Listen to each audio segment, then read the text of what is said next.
সেদিন দমদম চত্বরে চোখে পড়লো বিরিয়ানি কলকাতা নামে এই ছোট্ট আউটলেট। রাস্তায় দাঁড়িয়ে আগে গুগল ম্যাপসে চেক করলাম, দেখলাম যে বিরিয়ানির দামও বেশ ঠিকঠাক আর দেখেও লোভনীয়ই লাগছে। একটা ট্রাই তো করাই যায়। গিয়ে অর্ডার করলাম 1 প্লেট মাটন বিরিয়ানি, দাম 239 টাকা, আর একটা চিকেন চাপ, দাম 99 টাকা। ভেতরে এরকম বসার জায়গা রয়েছে যথেষ্ট।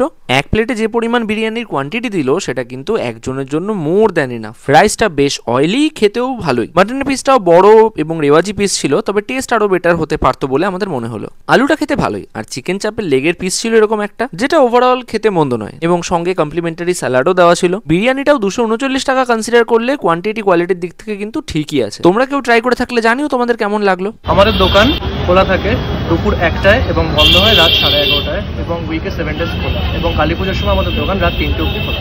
এই রাস্তাটা এদিকে সোজা চলে যাচ্ছে দমদম স্টেশনের দিকে, আর এদিকটা যাচ্ছে নাগের বাজারের দিকে। এরই মাঝে ইন্দিরা ভবনের ঠিক উল্টো দিকে এই আউটলেটটা তোমরা দেখতে পেয়ে যাবে। তাহলে লাইক শেয়ার করে দিও। আজকের মতো টাটা।